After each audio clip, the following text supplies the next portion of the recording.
I had actually just interviewed Monique and her husband Sydney earlier today, and we talked about her whole history and her whole Hollywood journey, and then with a particular focus on the whole Netflix situation.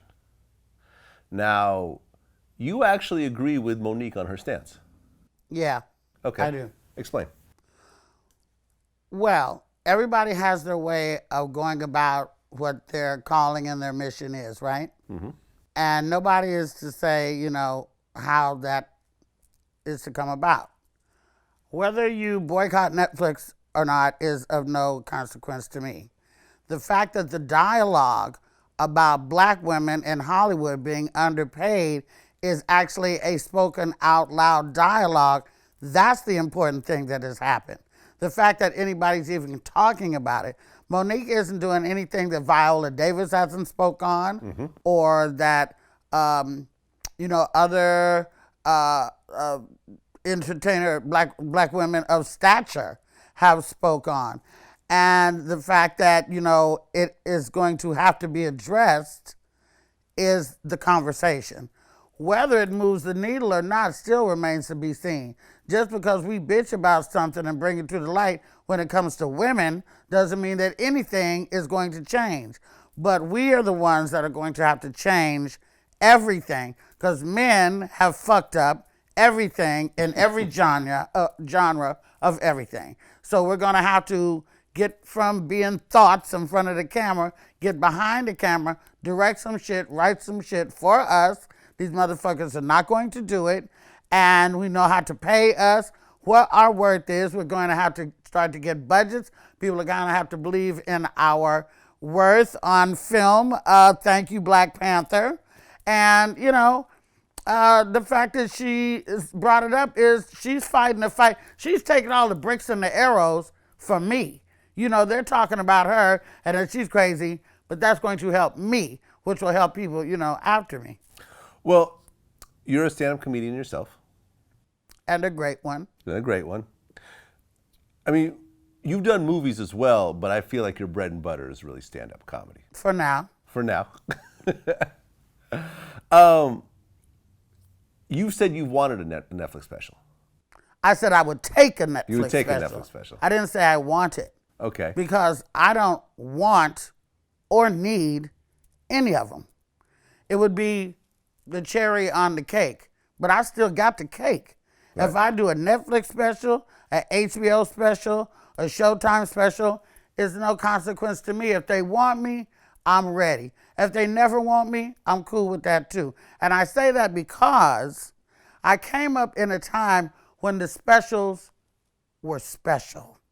When if you did a special, the next day you ruled the motherfucking world. You're going on Carson. You're going on tour. You're doing this. You might get your own show. Boom, if you do a special. Now these specials, they're simply not special. You can do a special, you be the same motherfucker next week shopping at the 99-cent store for your paper towels, toilet paper, and napkins. Right, because I feel that the Dave Chappelle's Netflix specials didn't really do a whole lot. Didn't really have a big impact. That's what's the point. Not a $20 million impact. I mean, it's just what's the point? Because they can get you without you having to do a special. And then sometimes these specials come with stipulations. Maybe if you use the content on the special, right, you can't use the content anymore. Right. I'm not really down with nobody telling me when not to say what I thought of in my head. You can't really buy me like that. I mean, let me rephrase that. I can be bought, okay? But you'd have to, but it's like selling part of my soul if I give you my content and you gonna tell me I can't do it no more. If I'm in fucking Natchez, Mississippi, how the fuck you gonna know if I said this shit or not? So I just don't, I'm not a good girl with legal stipulations and shit. I'm a free bird. So if I do a special, so be it. I'm not saying I wouldn't if they want me. But if I don't never do one, it ain't gonna stop my flow. Right, because, and this is something me and Monique talked about, there was a stipulation where she couldn't use the material for 2 years. Mm-hmm. Now, she could still do stand-up. It's not like she's is stopping her from actually doing what she does the most, but she couldn't reuse the material for up to 2 years. And we talked about the 500,000 offer, and she felt that that was too low as well. We've had a lot of comedians on the show that disagreed with her stance. T.K. Kirkland was one. John Witherspoon was another. And ultimately, some people are going to agree, some people are going to disagree. But I do applaud the fact that she did use her platform to talk about how she felt. Here's the thing about the money, okay? There are people who are funnier than Monique that would get less. And there's people who have more stature in the game and deserve more. Now, I am not one of the original queens of comedy. She was, will always be. It's the highest grossing female comedy tour ever. At that time, it was the only female comedy tour ever, and there haven't been many since successful in that way. She had her own show when she was a fat bitch. That don't happen. She had Monique's Fat Chance, which should have never stopped. An empowering, wonderful show for big bitches to show off their game, their swag, their talent, and their shine. She's done many, many other phenomenal things. So for that alone, you need to pay me to know who the fuck I am. But then there's also the fact that people will say, are you $1.5 million worth of funny?